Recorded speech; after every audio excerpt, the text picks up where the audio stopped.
And as a farmer, I'm pretty pathetic. I do have a backyard farm. In my farm, I bet I grow the biggest vegetables in any backyard there is. And so my vegetables are 60 feet tall, many feet in diameter. So I'm a tree farmer and a forester, as most of you know. And so it's kind of a pleasure for me to hear a little bit about what goes on in the backyards and backyard farming. My understanding from looking at things, you've had a pretty interesting slate so far this season. A little bit about planting the garden and locations and caring for the garden is what we're going to be talking about tonight.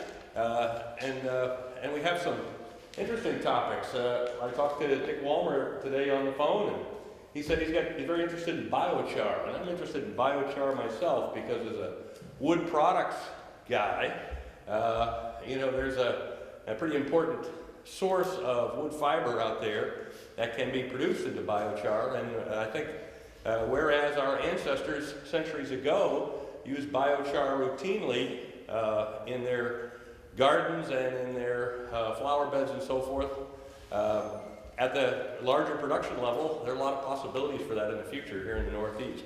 So we're going to hear a lot more about that. So I'll introduce Dick Wolmar first, and Yuda's going to be his backup here in just a little while. And but Dick, some of you know him and some of you don't. He told me today that he's 35 years a farmer in Northampton, and very active in starting the Portsmouth Farmers Market a number of years ago. Was involved in Seacoast Growers Association and some of the early farmers markets in the area, and retired now and lives in Durham, I believe. And again, his interest in biochar is interesting to me as well. So, Dick, it's all yours. Thank you. I have a little trouble with balance, so if I'm not being rude, I'm going to stand up and then I may sit down. So, well, I was thinking about this subject. Most of my understanding is that this group, which I've been to a couple of meetings, is primarily about your own, and from last week's presentation, that they're about backyard gardens more than farms. Is that correct? Yeah. But even so, as I said, I had an organic farm in Northampton for essentially almost 40 years. And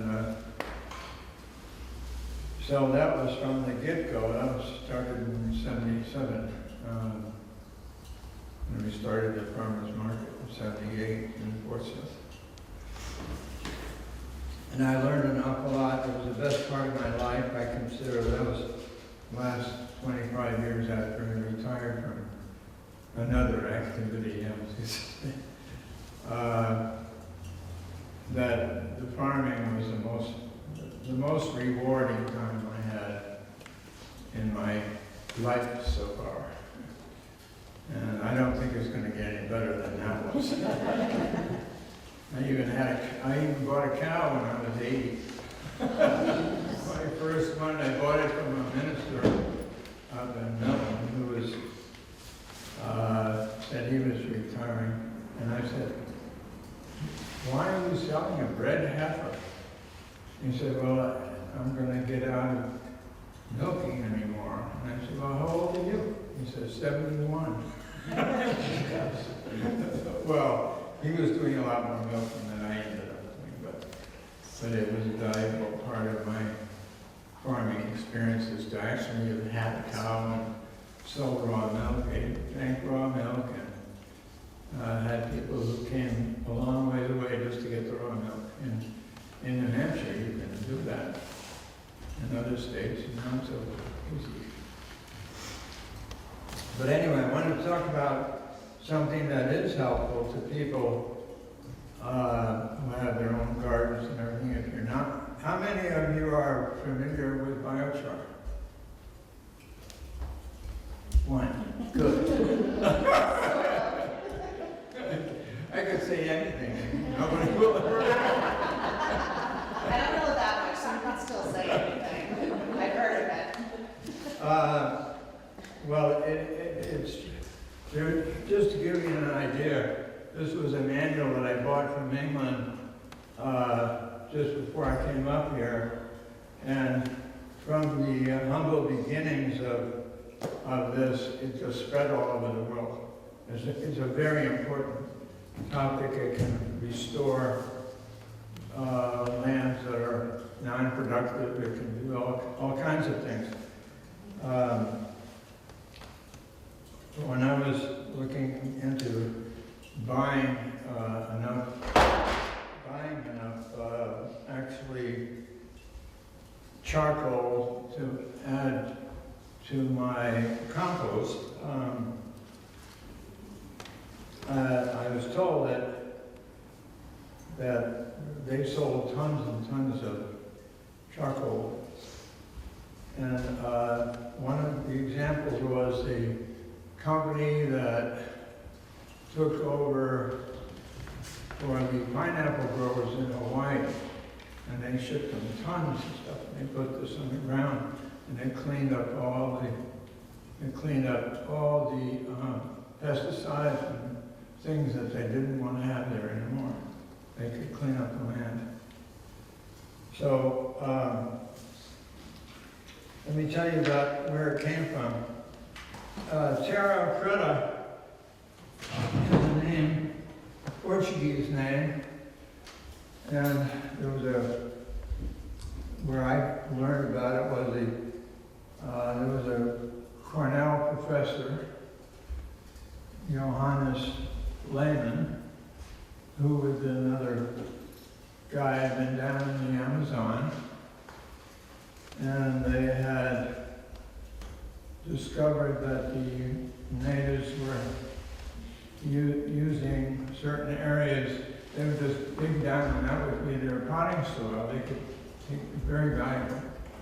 And so they started looking into it. It was actually 6.5 feet deep, and there were areas that were many acres, and it was all along the Amazon basin.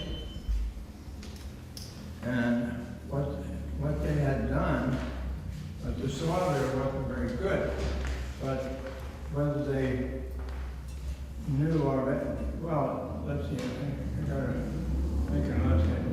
We're talking about they had been there for 3,500 years before Christ. Oh, they had been a long time.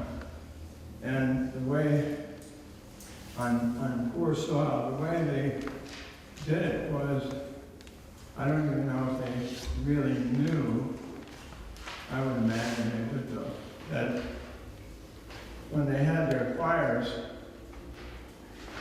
above the ground, then they would, when they died down, they would just cover them over with dirt. And they would build more fires. And what happened was they ended up with this incredible, what they call terra preta, which is black soil. They ended up with that. And it just grew whatever they needed, they could grow from this.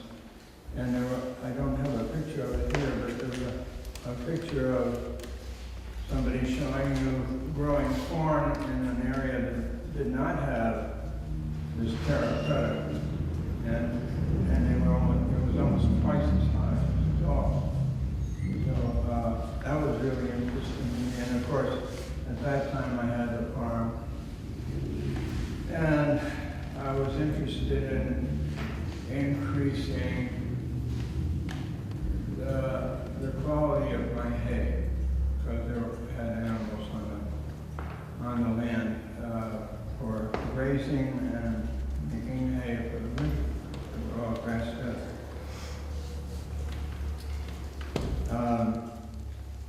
And so I found out that I could buy charcoal, which is essentially what this is.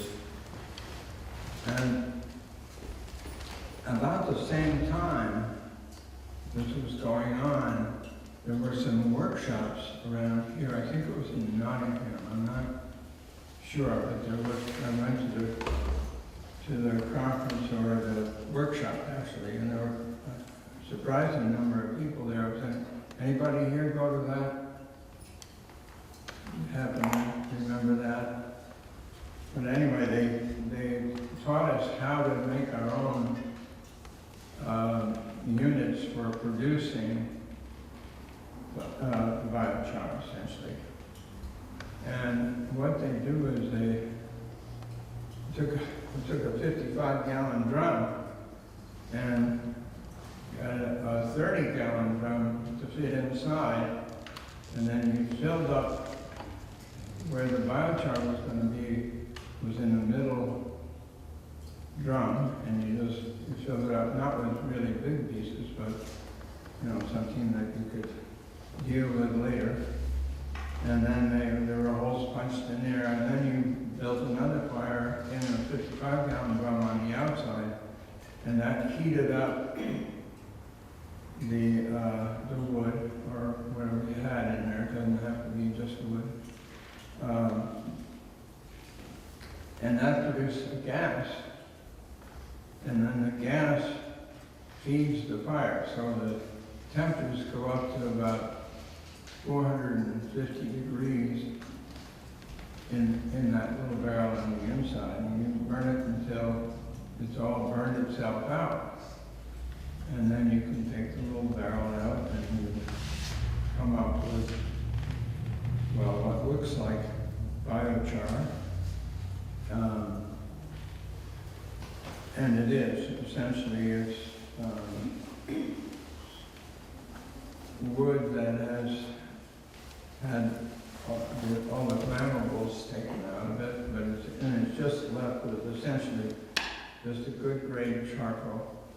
And so as a practical matter on a small farm or for a home, you could take that out of that 30-gallon barrel and put it into a bag and tie it, and then you drove over it with your car to break it down. I thought that was kind of funny, but turned out to be a really good way as a practical matter for somebody doing it on a very small scale, which we were doing at the time, to make the biochar.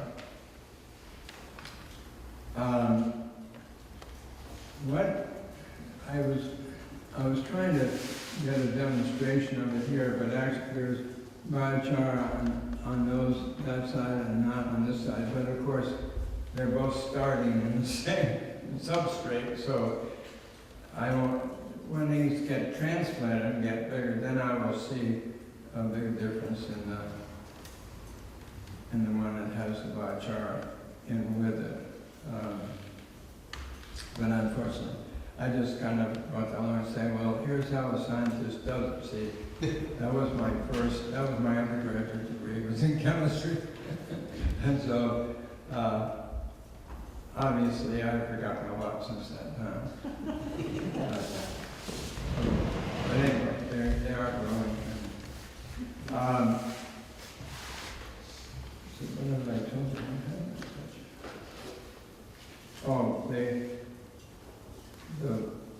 what I found in my scale was that, I don't know if you can see that picture, but I used to make compost in 300-foot rows, 400-foot rows. And fortunately, I had somebody from Rye that brought me over truckloads, and they put them right where I wanted them, one right after the other, and then I'd have a compost turner that could straddle that pile and break everything down for me. And then when I got I bought some desiccated charcoal, which means it had been treated with steam, and it made even more pores than you get with a normal biochar. So, and with experimentation and using it in my greenhouse, so like something like this, tunnels, I would put about 10% biochar, and you can test it. yeah. What I found was that I would experiment and find out how much biochar I have to put in to get the kind of growth that I would like to see. And of course that took some doing, but I found out pretty quickly that if you went up to 10%, you had a 10% by weight. And let's say you had a pound of compost and you wanted to put biochar with it, then you put in, let's say 10 pounds, 10 pounds of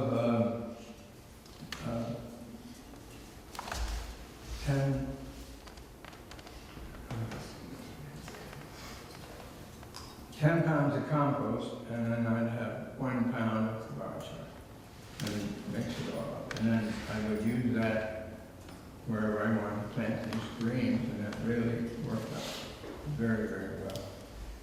Then I scaled that up, and because I have these huge rows of compost that I only used compost on the fields, that's all I did. We didn't have any other kind of fertilizer. The only other amendment we did was with wood ash to keep the pH, get the pH right. You know, be around the natural pH of the compost was 6.8, which is perfect really for vegetables. And then when you add a little biochar, it boosts it up a little bit, but it really produces a lot more. And that's why if you can buy biochar or make some yourself, and if you add about 10% to your soil, wherever you want to, whether it be flowers or fruit trees or no matter what, it will definitely improve your growth a great deal. From having all that compost and doing my fields with it, as I say, I had to go buy some charcoal. I had a massive amount because 10%, I was going to use 10% on a field where I was putting down compost, and I would put 10% of whatever weight of charcoal I'd have go in the wagon, and they'd all go on at the same time. And the quality of the grass just jumped right up. It was fairly good anyway, but it really became very good. And the animals that we grazed and the animals that were fed on the hay, as a result, were in tip-top shape. And the quality of the milk was very, very high. So I'm sure that I have not explained everything very well, but I would like to answer any questions that you might have about the subject of terra preta or biochar. You talked about it altering the pH. Does it make it more acidic or more basic? More basic. More basic. Yeah. And you also mentioned wood ash. We burn wood pellets. I don't know if we can use that sort of ash in our compost. Yeah, if it's from wood, yes. Yeah, you mean as an amendment to your soil to change the pH? Yeah. Yeah.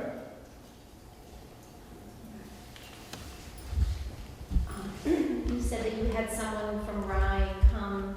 What were your windrows made up of? What were they dumping? Was it manure or was it clippings? No, they were horse manure and cleanings in the barn. But the ratio, when you're making compost,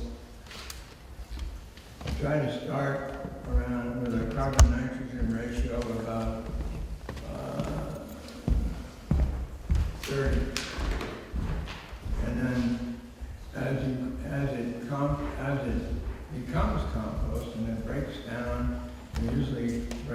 to about half its physical size. Let's say if you started with a 5-foot pile, by the time that the compost is finished, it will be half that height. And it will be, and because of the turner, of course, it's very, it's so easy to do, and it's such a great product, and it's in such abundance. But getting that compost turner was not something easy. We just happened to catch somebody up in Maine who had this, and we just looked at it and thought, wow, compared to having to buy another tractor, and it had to be have a creeping gear, because you can't move fast going through compost. You have to go slowly, less than 2 miles an hour. So we were fortunate enough to get that, and that made all the difference in the world, because if I was really making money out of that horse manure. That's what I was doing. Because people would buy the wagon loads from me in Rye and all the coast, so had a really good business with that. Plus had enough for my own use too.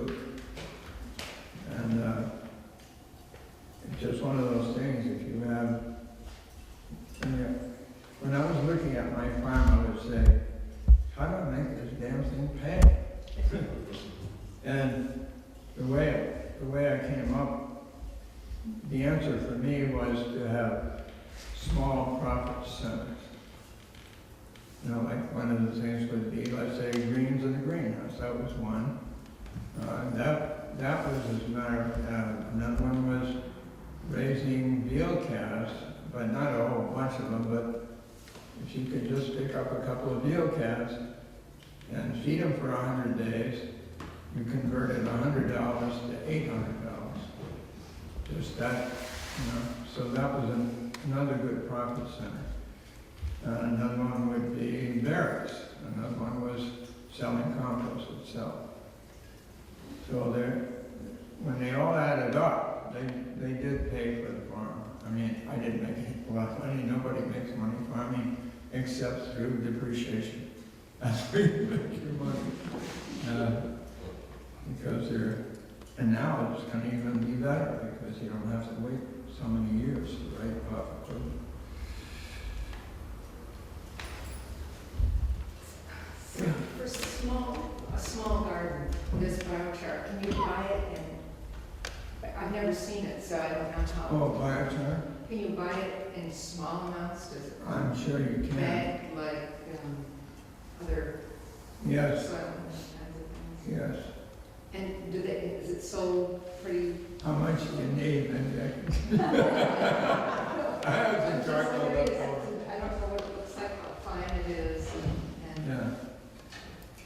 I mean, can you buy it like a 10-pound bag and add it to plants, or? I really haven't tried to buy it that way, but I'm sure you can nowadays, because it is pretty well known. As I say, you've got a whole technical journal on it that's all over the world, and it's such an important product because it can take poor soil and make it good soil. So it's important. There are some places in Africa that have some of this terra preta in the ground too. A few places in Africa and a few other countries in South America. But I was going to comment, there are some places that sell natural charcoal, which is very similar Yeah. to that product. Just don't buy the Kingsford Matchlight, No, because that's full of lighter fluid. So that would be it. yeah, that's true. If you can just buy, yeah, that's a very good idea. They certainly do sell in some stores. They still sell charcoal, which is really wood charcoal, not the briquettes. And if you just had some of that stuck in a bag, drive over it with your car. And then you would be able to mix that in with your soil. I was gonna ask, can you outline a little bit about how the plants are benefiting from this stuff, and what they're actually getting from this? Yeah, plant they- soil? essentially, the charcoal does not enter into any chemical action at all. Charcoal is merely there. Everything will adhere to it, but it won't chemically react with it. So that when you mix it with compost, for example, it will help to bind all the calcium, magnesium, potassium. Yeah, essentially, those are the primary ones. And depending on what your pH is, can also tie up some nitrogen. And so, when you use it, the plant actually reach out and their roots go right up to the charcoal and just take off what they want from the charcoal. And it'll last for 1,000 years. You know, if you have enough in there. So it's a remarkable product. And it's really pretty easy to do. Other questions? I just have a comment. I was at a skill sharing type event a couple of years ago, and there was some people there who were making biochar, or they were demonstrating how to make biochar, and they are from New Hampshire, so there is somebody in New Hampshire that you can buy it from. I don't remember what their name was, but they were from New Hampshire, and they were making it. Well, that's what I said, it was a workshop, that Yeah. probably 100 people there, and we were all, had our own little barrels and things, and we're actually starting to learn how to produce it right at that workshop. There were a lot of people there, and they were all in New Hampshire. Oh, I'm full of questions about this. In the old days, they burned off the fields every year. Yeah, And do you suppose that was also applying some small amount of biochar to soils as they would burn off the fields? very little, I'm sure, because that's sort of like burning hay. You know. Not much left over.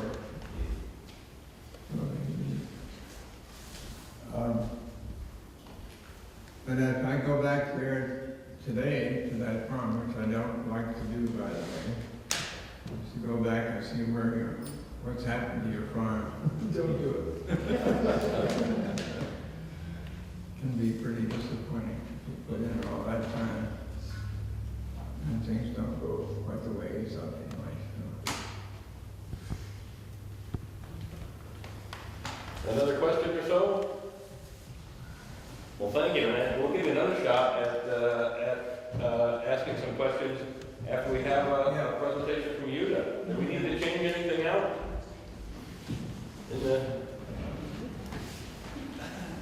All right, well, you meet me in the parking lot out here, and he says, he really didn't want to do this, he's very nervous about this, and we all know him. I mean, we all have visited the greenhouse, and we know the kinds of things that he and Amy do in our community, in our town, and so you're among friends here, so. It looks like you're going to talk about some preparation, weeding, some things like that. Among other things, yeah.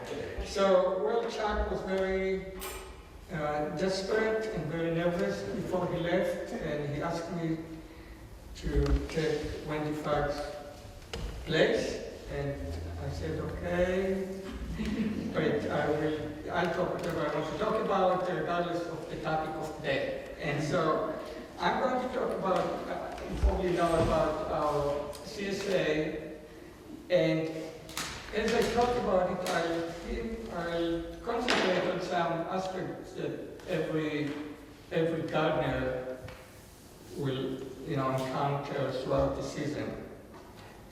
So first, I have some notes. Okay, we're starting actually in the fall for the previous season when Eric, where is he? Oh, here he is. He comes and spreads manure in the field. And the reason you don't do it in the spring is because if it's a fresh manure, you need to wait at least 3 months to allow it to decompose. And I don't know if this 3 months and 90 days is a kind of rule of thumb or is there any regulations by anybody? Do you know, Eric? That's the organic standard. Before you can, well, it's pretty complicated, but it's 90 days before you can harvest the crop that's touching the ground. If it's not touching the ground, you can use it immediately and plant right in. So, anyway, Eric comes in October, spread the manure, and then we come in the spring, incorporate it into the field, and then set the fabric, the ground cover. Now, there are a lot of different types of ground cover. We do it actually, by the way, to suppress the weeds and prevent it from, the weed to grow. And the most common ones are kind of very cheap. You wanted to get in, in the store, hardware store and stuff like that. We use this kind of material. It's called Lumite. Lumite ground cover, and that will last for about 8 years. It comes in different sizes from, at least professionally, when you get it from the catalog, it's from 3 feet wide to 24 feet wide. So you can cover, and length is 300 feet. So you can cover very large areas. Now, when you cut it, you see how this one is framed? So if you want to prevent it, you go with the torch and, make a cut. I don't know, maybe you can pass it. Yeah, pass it around.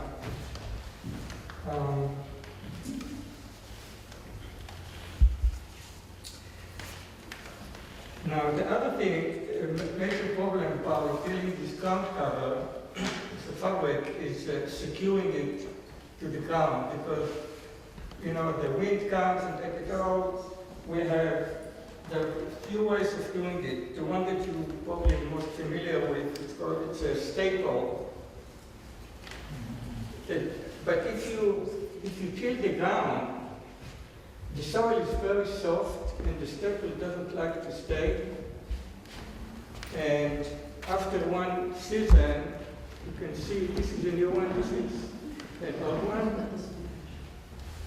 So anyway, but still you put about every 4 feet with it. But the most important thing, the ends of the row, the beginning and the ends of the row, we use this one. And that's what really holds the fabric. You see, it's a 10 to 12 inch spike with the washer, and you put at the ends like 2 or 3 on either end, and that's what, I know, do I have to pass it around, and you know what it is?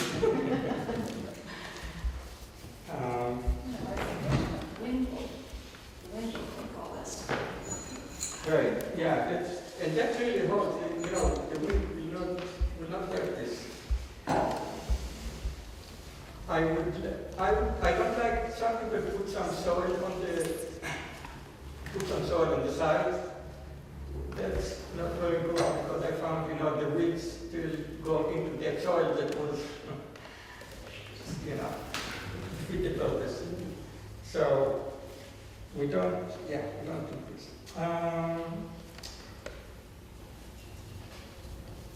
Now the other thing is that there are 2 different ways of setting the fabric. One, the way we do it, we have 4 feet wide, and then leave about 3 inches between of soil and then put the next one. So we don't make any holes in the fabric. We use the fabric as a walkway and plant in between, try to expose the little soil as possible, you know, to prevent weeds from coming up.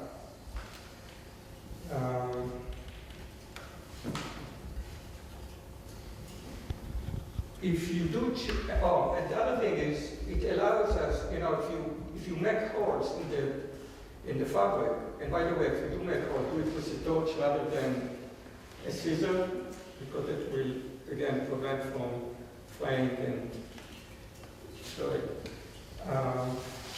The thing about, you know, if you make holes and you keep the fabric for 8 years, then you're bound to use the same distance between the spacing of the plants, and sometimes, you know, so that means you cannot put carrots or onions or beets, you know, because those are seeded or planted very close together. Whereas if we put, you know, the way we do it, you have space in between the fabric, you can use any space you want. But if you do, let's say you have a field of tomatoes and you know that the space is the same from year after year, then it's okay. I saw some that they're 24 feet wide and then just have the holes.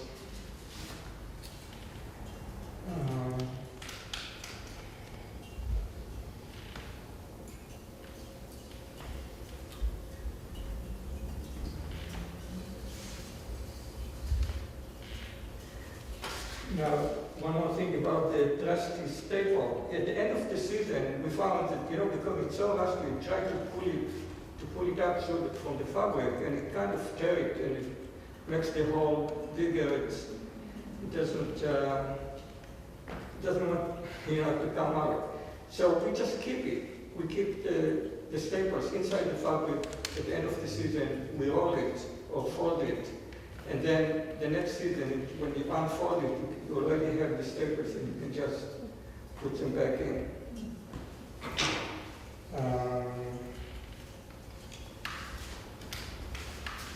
Now we're going to weeding.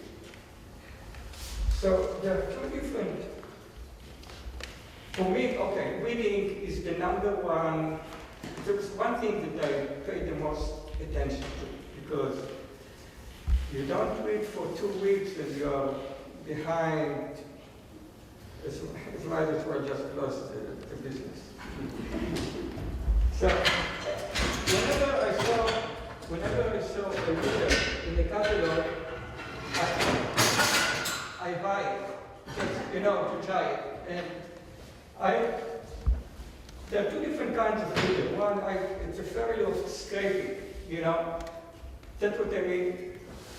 Something like this, you scrape, and it's very important to do it as soon as the weeds, you know, when they're half an inch. Don't wait, you know, it's so much easier if you have, I mean, to go like 10 minutes a day and just scrape it. Don't go on vacation. I mean, if you do go, have your neighbor do it. This one called the diamond hoe. I find it useful. The only problem is it, because you go under the ground sometimes and you cannot, it's hard to get too close to the plant because you don't see the edge. You know what I mean? You don't see the edge of the diamond, so you can hit the plant. The one that you're most familiar with is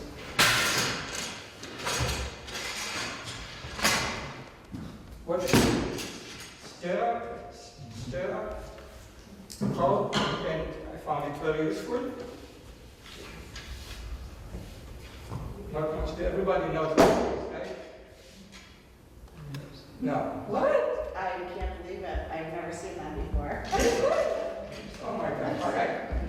So it's a basic, that's the one that you don't see a lot of, and we found it's a little bit expensive, but we found it the most useful is this one. And that's called, The hook and crook. say it again, Hook and crook. we can cook. Well, that may be the branding for that particular one. Yeah, and what we like about this one, first of all, it's very well made. I think it's made in Holland. And you can go under the fabric, you know what I mean? Without, Under the edge. yeah, under the edge, under the irrigation tape. And it comes either as a long one or it's also a short one for like this one. And they also come in, you see, various sizes. I leave it here, then if anybody wants to take the name and, you know, you can Google it and you'll find it.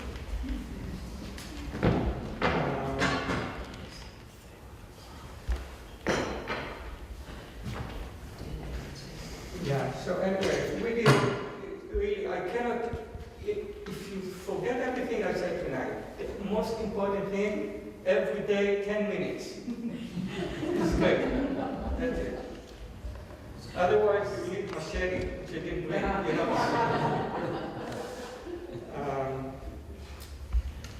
Now, I know this people probably here are mostly organic, but I know there's a very, you know, people have different opinions about Roundup, glyphosate. In general, from what I hear and read, and from sources that I feel reliable, it's not as bad as most people think it is. This is my own opinion, and I'm not going to it any further.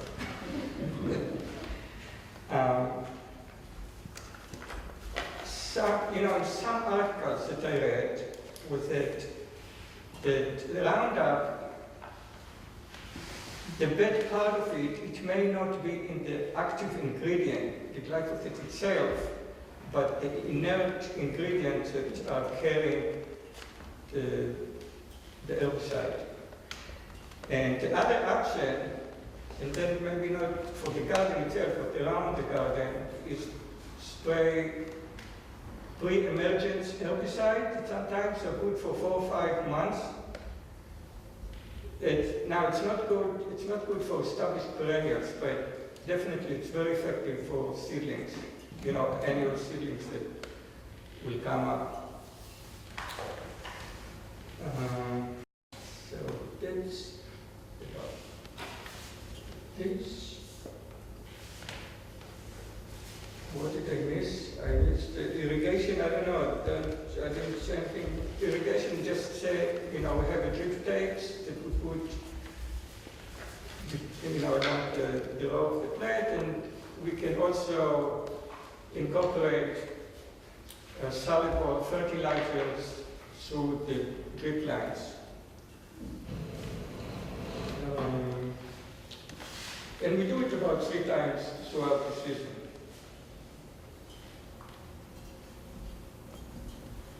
You know, I think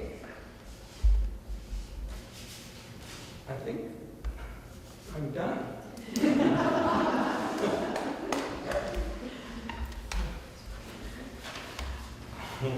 That wasn't so bad. How about some questions for you then?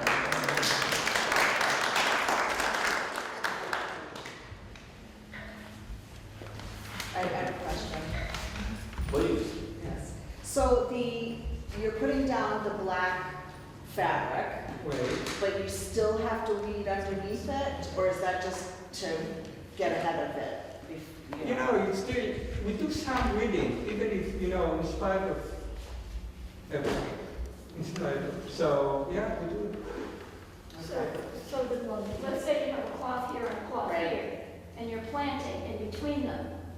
The weeds are gonna come You up still do that. between the plants, so if you Okay. have that hole, you can go between the plants and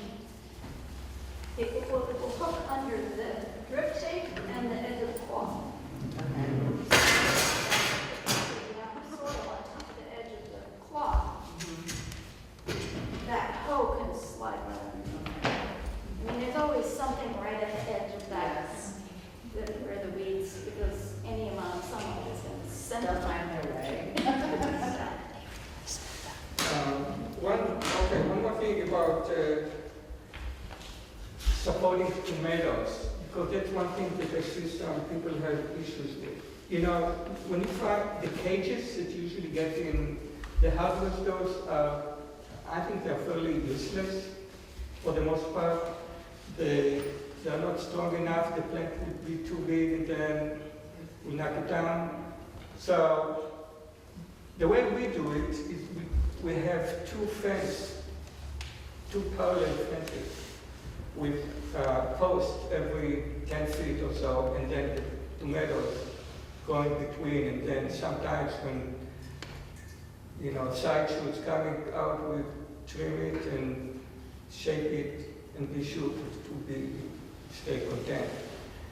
If you do use cages, use the most heavy duty. We found, you know, some cages that are about that tall with 4 legs and they're very heavy duty wire. And even then, what we do, let's say you put in a row of 5, 6 cages, then we take a pipe, it can be PVC 3/4 pipe or something, that will, and connect it to all those cages, and then at the end put a post, you know, a post and tie the pipe into the post. And that will be very, very sturdy and secure. Where did you get your staples? The staples? I get it from Greenhouse Supply, but I'm pretty sure you can get it in any Lowe's, Home Depot. What? Yeah, and if, by the way, if they come in different, this one was 6 inch, I think some of them are 4 inch, get the longest that you can get. And some of them also come with stainless steel that will not rust after 1 season, the way I showed you. They're very expensive. I get like 1,000 in a box from our supplier, but what I can offer you, if also for the fabric, if anybody wants to take it upon themselves to organize and order large, you know, rolls, I can order it for you at cost that I pay. The only thing that you'll have to decide how wide you want it, because it comes 3, 4, 6, 12, and so on. And the reason we chose 4 feet, you know, you can probably, for home gardeners, you can have 3 feet, probably we do. But because we have the CSA come and harvest their own produce, we want to have it more, you know, more space and, you know. Over there. What do you do to keep away the deer or the woodchucks from coming to your neighbor's house? A woodchuck? Okay. So, I decided not to talk about woodchuck, but since you raised the issue, you know, I belong to a forum group that is in Vermont. She says, we have a very big problem with woodchuck at our farm. Right now, he's eating all brassicas in our early planting in the hoop house. He's wiped out our tomatoes and flower seedlings every year, as well as a number of field plants. My hands are incredibly tied because, okay, it doesn't matter. We are seriously at risk of losing it all. I need some very practical solution, read deterrent, fast. We are beyond a have a heart. Not only have they figured it out, they could care less about the bait, parentheses, melon and kale seedlings. Because the row crops are easier. Mind you, they are surrounded by electric fence that puts out 4,000. I'm looking into coyote urine. Does it work? Is it real animal pee? Is it obtained inhumanely? I would apply to sponges, not to direct the soil of plants. Other suggestion? Okay, discharge your water. Anyway, so now she gets the response from other farmers. Hi, Oak, she says, I received 50 replies to our woodchuck conundrum here in Colchester, Vermont. They all had a hint of humor and personal tribulations, which made me chuckle reading them all. But here is the digest. That's what, okay, she's going to tell about the summary of what she got from all the 50 responses. Just shoot it if you can. I cannot shoot it, but maybe some of you can. The moral of the story, they need to be exterminated, not relocated. The predator scents mostly don't work for their cost and labor. That's, yeah, different farmers answer. A few adjustments to the heart improve its effectiveness. Place right at the den hole, fill in second, and you read it. No? Okay.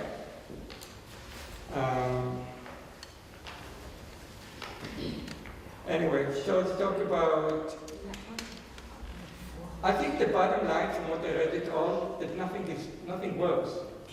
But and when it comes to the, smoke bombs are also effective in my experience and according to others. New tricks use cardboards to cover the holes prior to backfilling instead of sod, so that smoke can fill holes better. Use 2 bombs per entrance. This requires multiple people and shovels. Other methods along these lines include flooding the holes if your hose can reach, or hooking vacuum hose up to your tractor or truck exhaust and gassing them that way.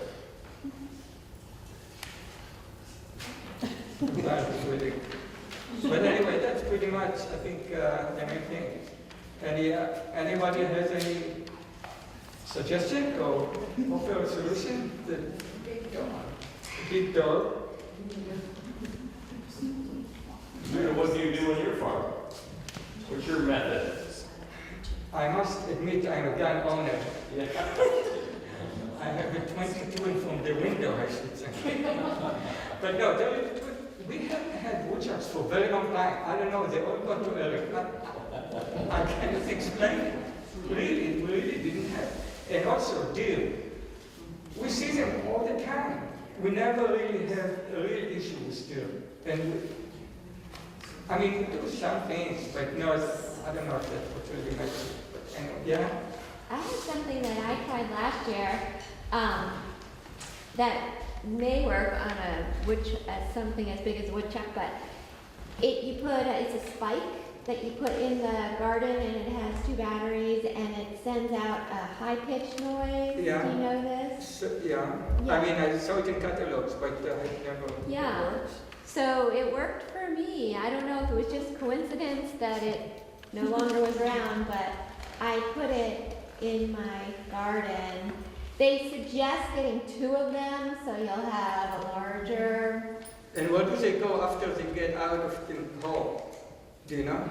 I fenced in my garden, and the woodchuck somehow, and then I saw there was a hole that they had come up underneath, and once I put that spike in, I didn't have the problem. And then I thought they went to our shed.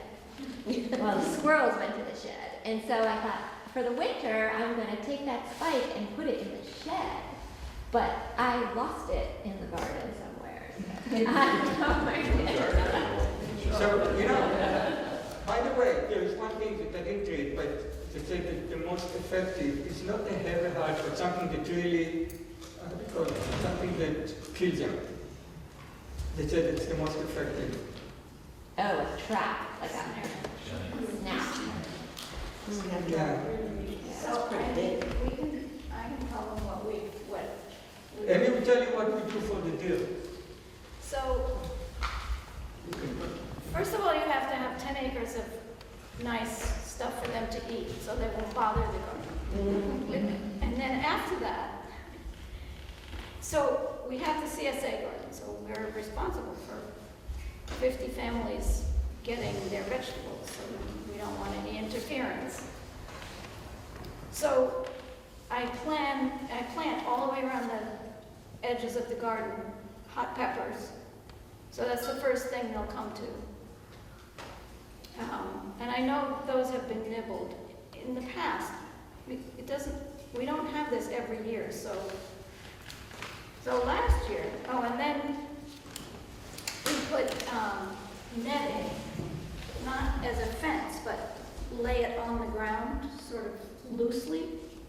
And I think they don't like getting their feet stuck in it. And it doesn't occur to them, I guess, to jump over it, because it's not really that wide. So that's the second thing. And then every once in a while, if we see any signs of anything, we'll come out with either the soap or dryer sheets, which rodents don't like at all. So last year, this actually we sort of proved that this works.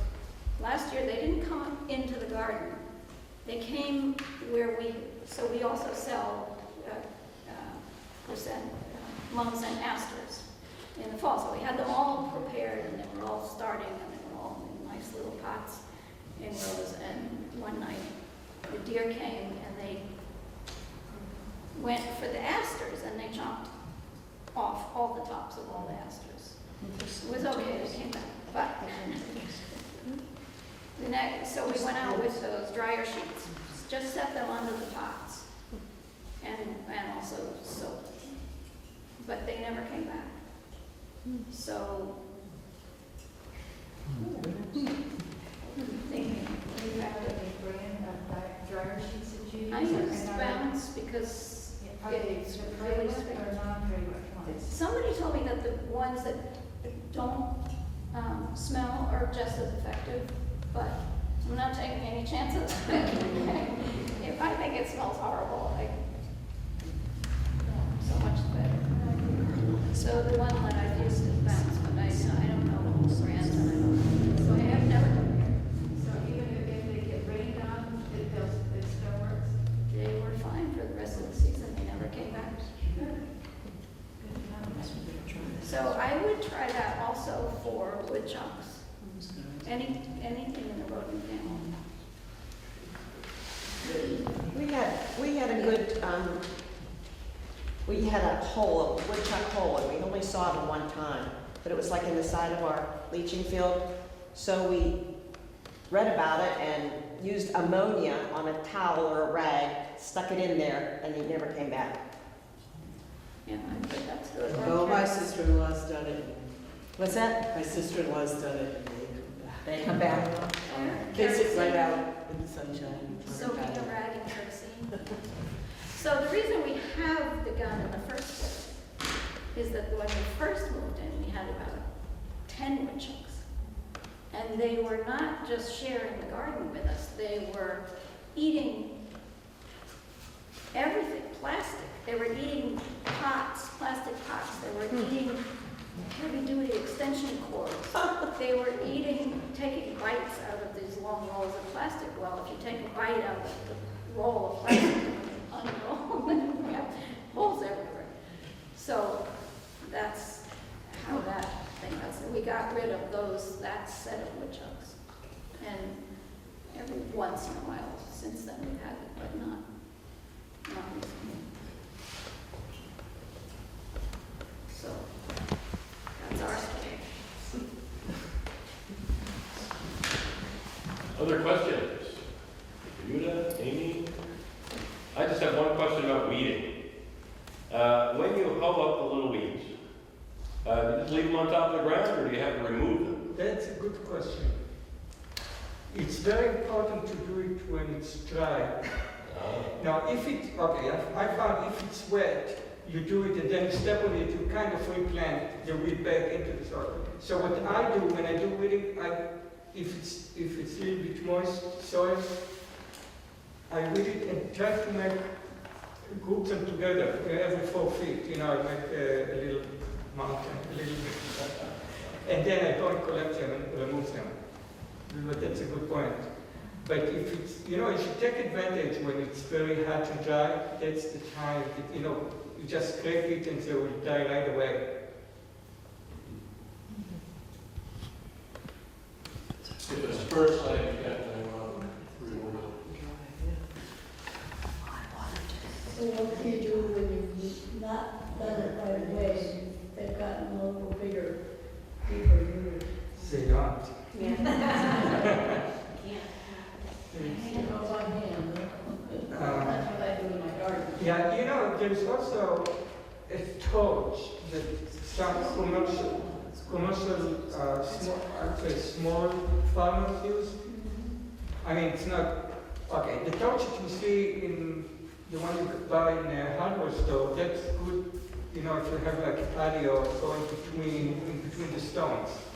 But if you want to do it in the field, I found that you really need heavy-duty commercial. I think there's one. The fabric, is that permeable to water? Yes, yeah, It's it has as to. good as, I mean, you It have has to to. anymore or no? It has to. Yeah, I wouldn't, you know, if you have regular plastic and you want to make it permeable, it's a little trick to do is while it's still on the wall, you take a drill and every 5 inches or so, you just drill throughout, you know, the entire wall. You know what I mean? And then when you unroll it, you have every 4 inches, you have a hole. What do you think? Other questions for our guests? Yeah. It was just that, when I first presented, I kind of, because one of the questions we have over here was where to get it. So I Googled it, I said, where to buy biochar New Hampshire. There's a whole bunch of information and stuff on it. Give us a couple of reports. What's some examples that you found? Well, there's one in Plymouth, New Hampshire, you can get it. You can even get it on Amazon.com.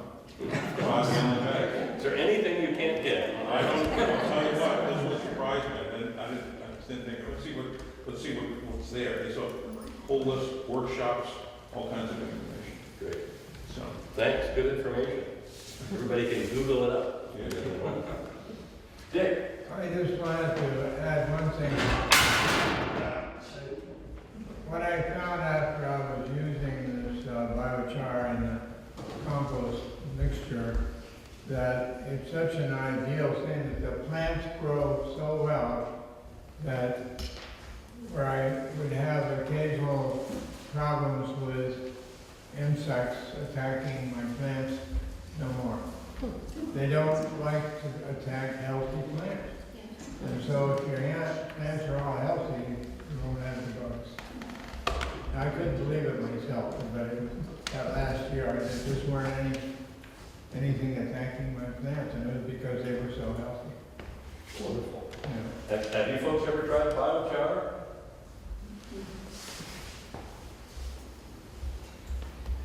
No? I know a lot of charcoal in bedding soil sometimes. I do have a question about the biochar. When you take your bag of stuff and you're driving over it with the car, how fine, is it important that it's fine, or No, I don't think so. It's just that when you're gonna mix it with compost, then it's a lot easier if it's a little finer. But, yeah, it is kind of a problem.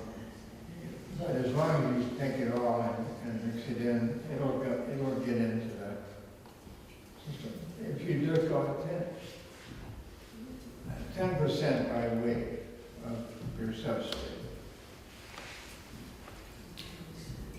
And it lasts forever. 3,500 years in the Amazon. Still there. Yeah, that's right. Well, first of all, we'll thank our guests for this evening and our presenters. It's a great job.